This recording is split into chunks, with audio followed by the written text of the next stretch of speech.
हमें 12 साल पहले का सीन दिखा जाता है हमारी आर्या के पर्सपेक्टिव से। और तब कोई उसे धक्का दे रहा था।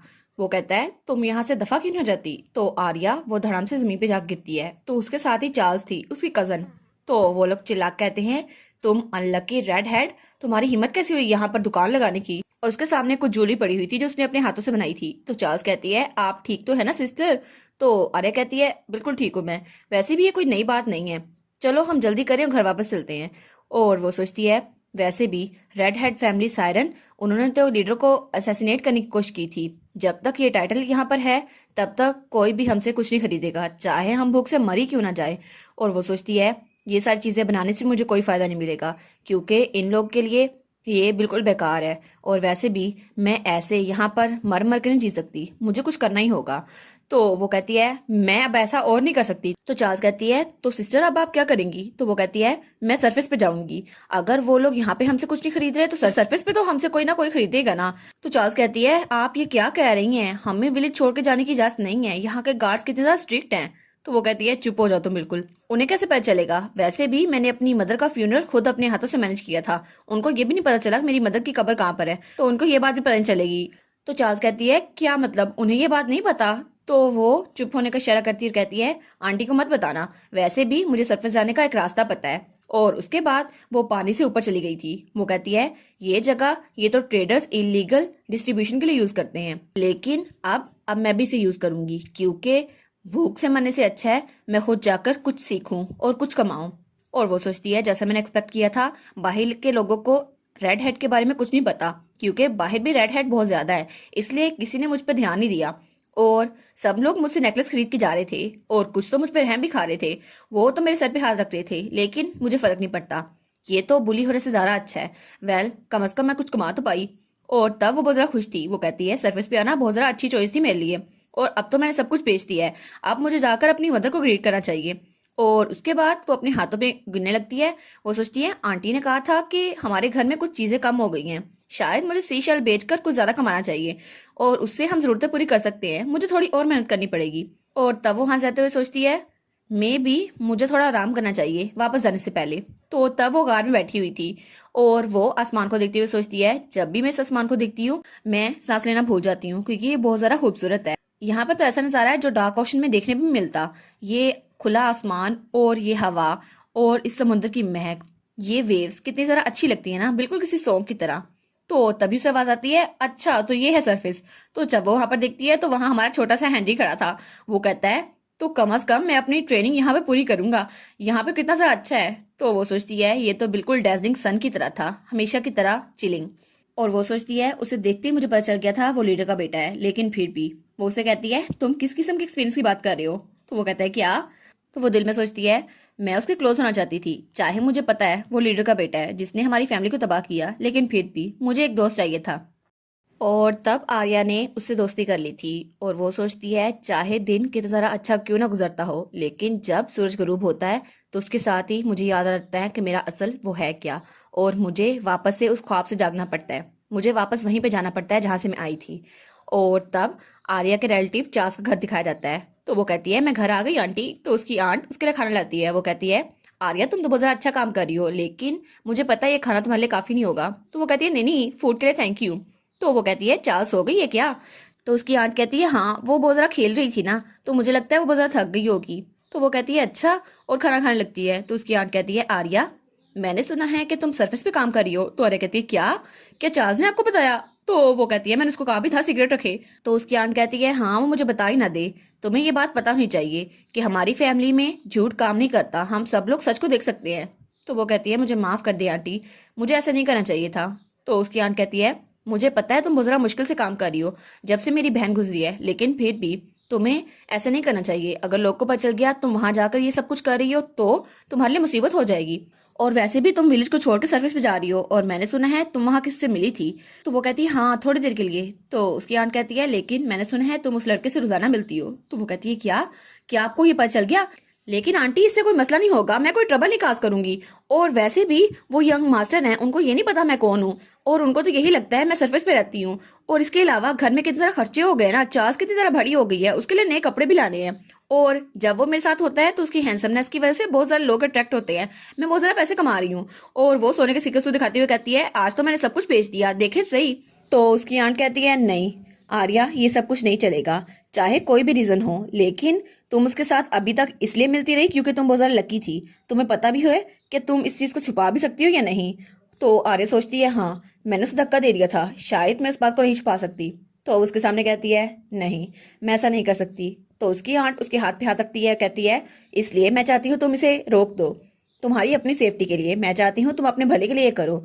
शायद तुम उसे और खुद को खतरे में डालने के बजाय इसे एक अच्छी मेमोरी की तरह याद रखना चाहोगी। तो आर्या वो बिल्कुल रोने वाली थी। तो वो कहती है क्या मैं एक बार आखिरी बार उससे गुड बाय नहीं कह सकती। तो उसकी आंट कहती है ठीक है, जैसा तुम चाहती हो तो वैसा करो। तो आर्या सोचती है अगर मैंने अपनी आंट की बात उस दिन मान ली होती तो काश वो वाकया ना होता जो उस दिन हुआ। लेकिन शायद मुझे स्टार्ट से ये सब कुछ डिजाइन नहीं करना चाहिए था, क्योंकि ये मेरे चाहने लायक नहीं था। और तब हमें साइरेंस का विलेज हाल दिखाया जाता है जहाँ पे सब लोग बैठे हुए थे।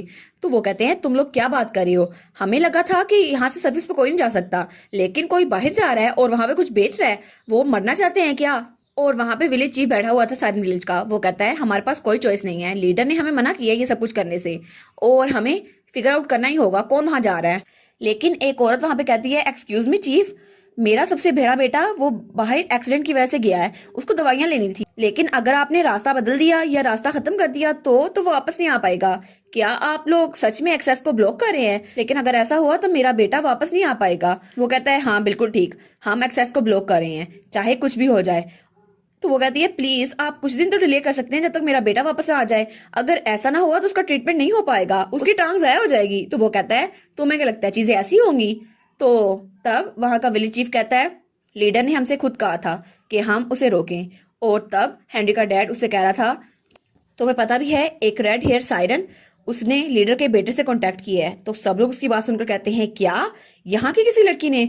तो सब लोग कहते हैं ऐसा कैसे हो सकता है। और तब वो आर्या की आंट के घर पहुंच चुके थे। तो आर्या की आंट जब दरवाजा खोलती है तो वो कहती है कौन है यहाँ पर, इतनी जल्दी सुबह सुबह आ गया। तो तब वहां पर देखती है तो वहां बहुत सारे लोग थे जिनके हाथों में हथियार पकड़े हुए थे। वो सोचती है यहाँ पर हो क्या रहा है।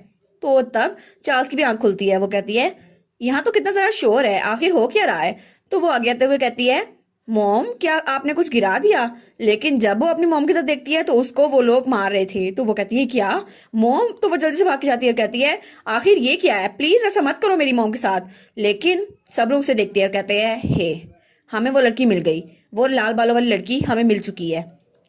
और दूसरी तरफ हमारी आर्या वो सी शेल्स चुग रही थी। वो कहती है शायद इतने काफी होंगे, मुझे वैसे भी नींद नहीं आ रही थी तो सोचा यहाँ इर्द गिर्द भटकने से अच्छा है मैं सी शेल्स इकट्ठे कर लूं। अब मैंने इकट्ठे कर तो लिए हैं तो मैं इनसे एक्सेसरीज बनाऊंगी और उन्हें जाके बेचूंगी।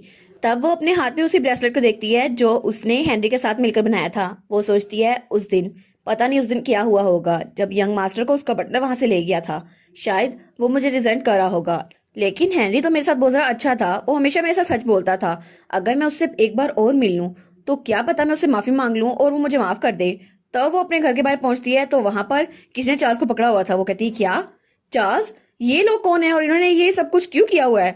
तो वो आदमी कहता है ये क्या, हमें लगा था यहाँ एक लड़की है लेकिन यहाँ पे तो दो लड़की हैं, वो भी लाल बालों वाली। और तब आर्या उसका दिमाग रीड करती है तो उसको उसकी सारी मेमोरीज याद आती हैं जो उसने उसकी फैमिली के साथ किया। तो वो आदमी कहता है क्या क्या तुम्हारा दिमाग खराब हो गया है, ये तुम क्या कर रही हो। लेकिन तभी आर्या उसकी आंखों में मट्टी फेंक देती है। तो वो कहता है क्या मेरी आंखें। तो आर्या उसे धक्का देती है तो वो दूर जा गिरता है। तो वो जल्दी से चार्ल्स के पास आती है और कहती है चार्ल्स क्या तुम ठीक हो। तो वो आदमी कहता है तुम पागल हो गई हो क्या, आखिर तुम हो कौन। तो आर्या कहती है तुम बता नहीं सकते तुम्हारे सामने कौन खड़ी है, मैं ही हूँ वो लाल बाल वाली लड़की जो क्लैन के लीडर के बेटे से मिलती रही हूँ। और वो तो बहुत ज्यादा हंस रही थी। वो कहते हैं अच्छा तो तुम हो वो, लेकिन क्लैन ने कहा था यहाँ सिर्फ एक लड़की है, यहाँ पर तो दो बच्चे हैं, आखिर ये कैसे हो सकता है। तो आर्या कहती है हाँ विलेजर्स मुझे बहुत ज्यादा परेशान कर रहे थे इसलिए मैं सरफेस पे गई थी और गेस व्हाट, मुझे पता चला क्लैन लीडर का बेटा भी वहीं पर है। श्योरली तुम्हें मेरे गांव छोड़ के जाने में मसला नहीं होगा, वैसे भी तुम बाकी साइरेंस के रूल ब्रेक करने पे तो चुप रहे थे है ना, और जहां तक मुझे याद पड़ता है तुम भी इस रास्ते का यूज करते रहे थे।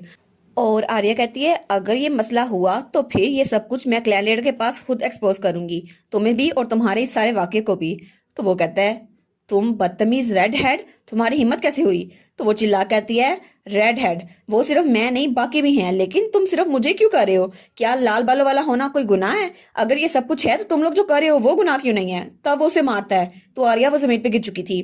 वो कहता है, तुम्हें मुझसे माफी मांगनी चाहिए, लेकिन तुम तो बकवास किए जा रही हो, तुम्हारी हिम्मत कैसे हुई? मैं तुम्हारी फैमिली को मार डालूंगा। तो आर्या कहती है, हाँ तुम मार डालोगे, लेकिन अगर तुम्हें मारना है तो हम सबको इकट्ठे क्यों नहीं मार देते? हमें तड़पा तड़पा के क्यों मार रहे हो? अगर तुम्हें करना ही है तो ये सब कुछ कर दो, लेकिन शायद तुम में गट्स ही नहीं है। तो तभी चार्ल्स पीछे से उसे गले लगा देती है। वो कहती है, चार्ल्स तुम्हें क्या हुआ? क्या तुम कॉन्शियस हो? तुम ठीक तो हो?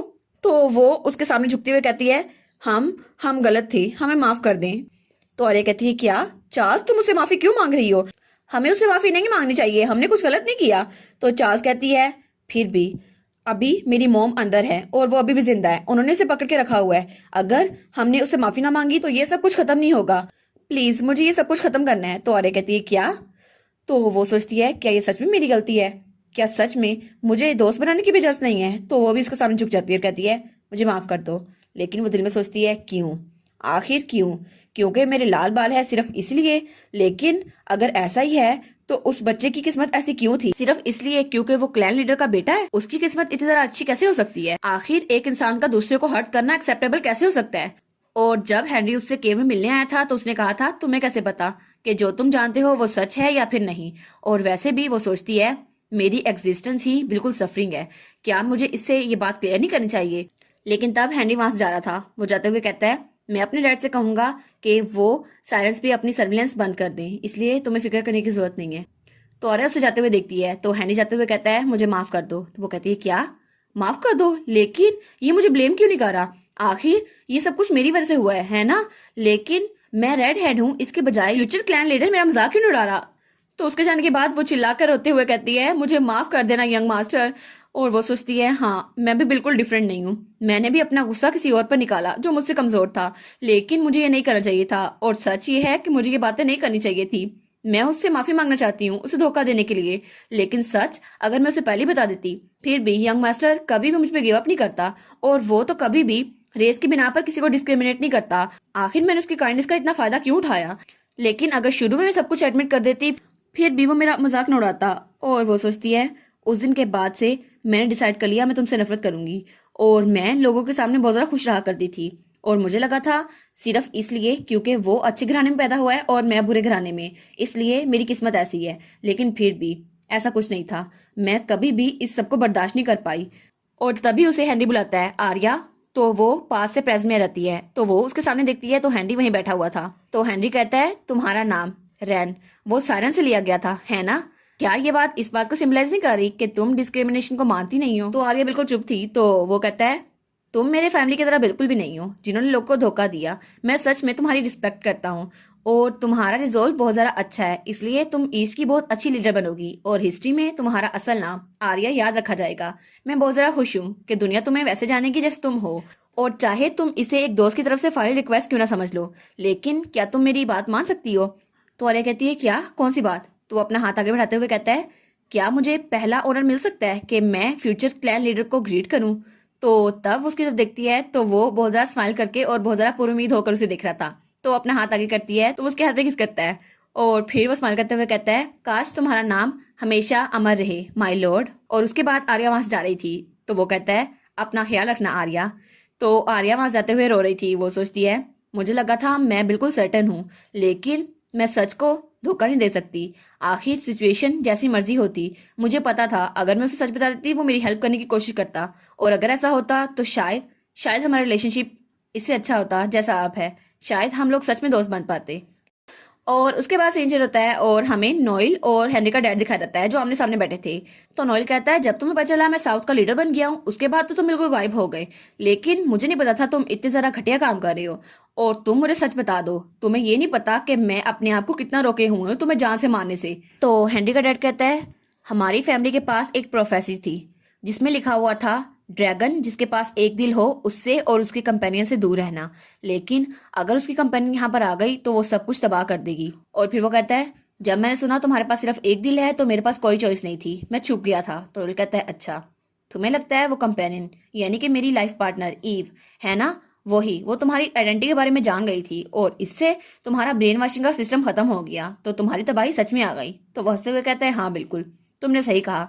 तुम्हारी कंपेनियन का नाम वो ईव था, लेकिन वहां पर उसका नाम लिखा था लिली। तो नोल कहता है, हाँ ये बात तो मुझे पता है। तो वो अपने दिल में सोचता है, हाँ ये तो बहुत बड़ा फूल है, इसको ये बात नहीं पता इसकी बॉडी अपने हार्ट को ज़रा इंड्योर नहीं कर सकती, और अगर इसका दिल इसके पास रहा और इसकी असल कंपेनियन इसके पास ना आई, फिर तो इसके साथ बहुत ज़रा बुरा होगा। तो वो उसको देखकर सोचता है, चलो कम ऑन, तुमने मुझसे मेरा सब कुछ छीन लिया, तो मैं भी तुमसे तुम्हारा सब कुछ छीन लूंगा और तुम्हें उस लड़की के साथ रहने दूंगा, ताकि तुम दोनों एक दूसरे के लिए मुसीबत बन जाओ और वो तुम्हारे दिल को बिल्कुल खत्म कर दे। इसलिए मैं चाहता हूँ तुम एक नकली कंपेनियन के हाथों में अपनी जान दे दो, फिर तो बहुत ही ज्यादा अच्छा होगा।